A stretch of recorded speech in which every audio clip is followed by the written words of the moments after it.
ರಾಜ್ಯದಲ್ಲಿ ಸಿಎಂ ಕುರ್ಚಿಯ ಬದಲಾವಣೆಯ ಚರ್ಚೆ ಆಗ್ತಾ ಇರುವಂತಹ ಸಂದರ್ಭದಲ್ಲಿ ಸಿದ್ದರಾಮಯ್ಯ ಅವರ ಪರವಾಗಿ ನಿಂತಿವೆ ಅಹಿಂದ ಸಂಘಟನೆಗಳು. ರಾಜ್ಯದಾದ್ಯಂತ ಪ್ರತಿಭಟನೆಗೆ ಅಹಿಂದ ಒಕ್ಕೂಟ ಕರೆಯನ್ನ ಕೊಟ್ಟಿದೆ. ಈಗಾಗಲೇ ಒಂದ್ ಕಡೆ ದಲಿತ ಅಸ್ತ್ರ ಕೂಡ ಈಗಾಗಲೇ ಬಳಕೆ ಆಗ್ತಾ ಇರೋದನ್ನ ನಾವು ನೋಡ್ತಾ ಇದ್ದೀವಿ. ದಲಿತ ಸಮುದಾಯದವರು ನಮ್ಮ ಸಮುದಾಯದವರಿಗೆ ಈ ಸಲ ಸಿಎಂ ಮಾಡಬೇಕು ಅಂತ ಕೇಳಿಕೊಳ್ತಾ ಇರೋದನ್ನು ನಾವು ಗಮನಿಸ್ತಾ ಇದ್ದೀವಿ. ಸಮಾವೇಶಕ್ಕೂ ಕೂಡ ತಯಾರಿ ಆಗ್ತಾ ಇದೆ.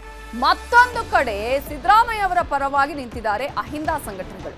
ರಾಜ್ಯದಾದ್ಯಂತ ಪ್ರತಿಭಟನೆಗೆ ಅಹಿಂದ ಒಕ್ಕೂಟ ಕರೆಯನ್ನ ಕೊಟ್ಟಿದ್ದು, ಅಹಿಂದ ಸಂಘಟನೆಗಳ ರಾಜ್ಯ ಒಕ್ಕೂಟದಿಂದ ಈ ನಿರ್ಧಾರವನ್ನ ಮಾಡಲಾಗಿದೆ. ಎಲ್ಲಾ ಜಿಲ್ಲೆ ತಾಲೂಕುಗಳಲ್ಲಿ ಪ್ರತಿಭಟನೆಯನ್ನ ನಡೆಸಲು ಕರೆ ನೀಡಲಾಗಿದ್ದು, ಅಹಿಂದ ರಾಜ್ಯಾಧ್ಯಕ್ಷ ಪ್ರಭುಲಿಂಗ ದೊಡ್ಡಿಣಿಯಿಂದ ಈಗ ಈ ಸಂದೇಶವನ್ನ ರವಾನೆ ಮಾಡಲಾಗಿದೆ. ಇದೇ ವಿಚಾರಕ್ಕೆ ಸಂಬಂಧಪಟ್ಟ ಹಾಗೆ ನಮ್ಮ ಜೊತೆ ಮಾತಾಡೋದಕ್ಕೆ ಈಗ ಅಹಿಂದ ಒಕ್ಕೂಟದ ರಾಜ್ಯಾಧ್ಯಕ್ಷರಾಗಿರುವಂತಹ ಪ್ರಭುಲಿಂಗ ದೊಡ್ಡಿಣಿ ಅವರೇ ಫೋನ್ ಸಂಪರ್ಕದಲ್ಲಿ ಜಾಯ್ನ್ ಆಗಿದ್ದಾರೆ. ನಮಸ್ತೆ ಸರ್. ನಮಸ್ತೆ ಮೇಡಮ್.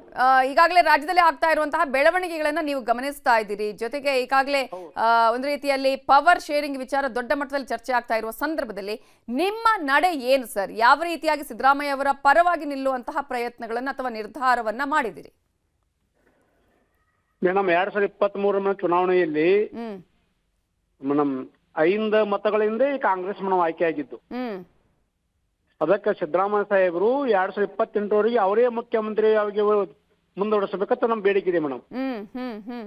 ಒಂದ್ ವೇಳೆ ಅವ್ರಿಗೆ ಸಿದ್ದರಾಮಯ್ಯ ಅವರಿಗೆ ಈಗ ಅವ್ರಿಗೆ ಕೆಳಗಿಳಿಸಿದ್ರ ಕಾಂಗ್ರೆಸ್ ಮುಕ್ತವಾಗ್ತದೆ ಕರ್ನಾಟಕ ರಾಜ್ಯದಲ್ಲಿ. ಮತ್ತು ನಾವು ಈ ಕರ್ನಾಟಕ ರಾಜ್ಯದಲ್ಲಿ ಪ್ರತಿ ಜಿಲ್ಲೆಯಲ್ಲಿ ಪ್ರತಿ ತಾಲೂಕದಲ್ಲಿ ನಾವು ಒಂದು ಉಗ್ರ ಹೋರಾಟ ಮಾಡ್ತೀವಿ ಮೇಡಮ್. ಹಾ ರೀ. ಈಗ ಅಹಿಂದ ನಾಯಕ ಅಂತ ಕರೆಸ್ಕೊಂಡಿದ್ದಾರೆ ಸಿದ್ದರಾಮಯ್ಯ ಅವರು. ಜೊತೆಗೆ ನೀವು ಹೇಳಿದ ಹಾಗೆ ಒಂದು ಈಗ ಎಲ್ಲರ ಒಂದು ಆಶಾಭಾವನೆ ಕೂಡ ಇರುವಂತದ್ದು ನಿಮ್ಮೆಲ್ಲ ಸಂಘಟನೆಗಳವ್ರದ್ದು ಕೂಡ ಅವರೇ ಕಂಟಿನ್ಯೂ ಆಗ್ಬೇಕು ಅಂತ ಹೇಳಿ. ಬಟ್ ಈಗ ಪವರ್ ಶೇರಿಂಗ್ ವಿಚಾರ ಕೇಳಿ ಬರ್ತಾ ಇದೆ. ಈ ಮೊದಲೇ ಈ ರೀತಿಯಾಗಿ ಆಗಿತ್ತು ಅನ್ನುವಂಥದ್ದು ಗೊತ್ತಿಲ್ಲ ಯಾರು ಕೂಡ ಬಹಿರಂಗವಾಗಿ ಹೇಳಿಲ್ಲ ಅದನ್ನ. ಬಟ್ ಫಸ್ಟ್ ಸರ್ಕಾರ ರಚನೆ ಆಗುವ ಸಂದರ್ಭದಲ್ಲೇ ಈ ರೀತಿಯಾದಂತಹ ಒಂದು ಮಾತುಕತೆಗಳು ಆಗಿತ್ತು ಅಂತ. ಇಲ್ಲ ಮೇಡಮ್, ಇಲ್ಲಿವ್ರಿ ಯಾರಿಗೂ ಗೊತ್ತೇ ಇಲ್ಲ, ಯಾರೂ ಇಲ್ಲಿವರೆಗೆ ಹೇಳೇ ಇಲ್ಲ ಮೇಡಮ್.